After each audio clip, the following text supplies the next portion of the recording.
Jaji mkuu mstaafu Mohamed Chande Othman amesema tume huru itafanya uchunguzi wa kina na wazi kuhusu matukio ya uvunjifu wa amani ya Oktoba 29 na Novemba 4 mwaka huu ili kuwapa Watanzania majibu sahihi. Rehema Clement na undani wa taarifa hii. Akizungumza na wahariri wa vyombo vya habari Disemba mosi mwaka huu jijini Dar es Salaam, Chande amesema tume hiyo itatumia mbinu mbalimbali kuhakikisha inapata taarifa tarajiwa katika kufanya uchunguzi uliokamilika.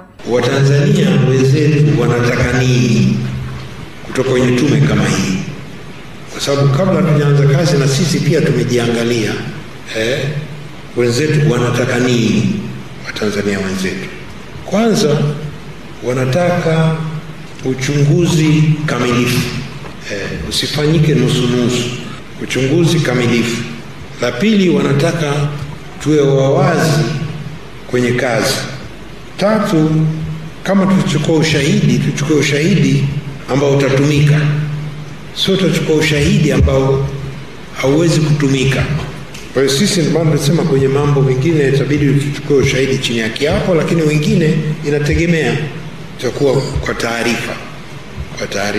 Chande amesema kwamba kwa nguvu ya sheria ilionayo tume hiyo katika kufanya kazi ndani ya siku 90 kuanzia Novemba 20 mwaka huu, itamwita na kumhoji yoyote atakayehitajika ili kupata taarifa hitajika.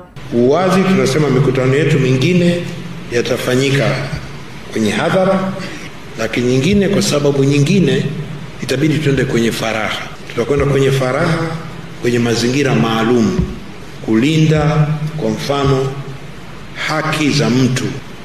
Haki Tanzania sasa hivi kuna Data Protection Act kama mnafahamu.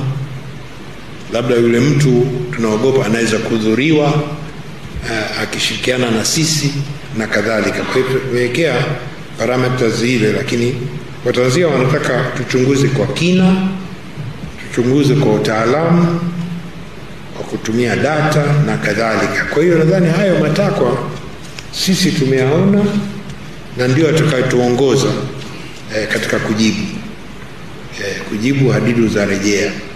Vile amehitimisha kwa kusema kwamba majibu ya mambo mengi yaliyotokea yapo kwa Watanzania wenyewe, akiwataka kutoa ushirikiano wa kutosha ili kufikia wanapohitajika. Kwa kusema kweli ni kwamba pamoja na uchungu mkubwa uliotupata, majibu ya mambo mengi karibu yote tunayo sisi wenyewe. Tusaidiane tuweze tukijibu hadidu za rejea kwa umakini, basi itakuwa ndio msingi wa mjadala ya mbele. Tunakwenda wapi, tunafanya nini, tunamwajibisha nani, kwa nini, muda gani na kadhalika. Chande amesema wadau ambao tume imepanga kuanza nao ili kujua yaliyotokea ni waathirika, watuhumiwa, yani walioshiriki, vyama vya siasa, asasi za kiraia, wasimamizi wa uchaguzi, INEC, viongozi wa dini, viongozi wa bodaboda, machinga, vyombo vya ulinzi na usalama pamoja na waandishi wa habari. Asante Rehema Clement kwa taarifa hiyo.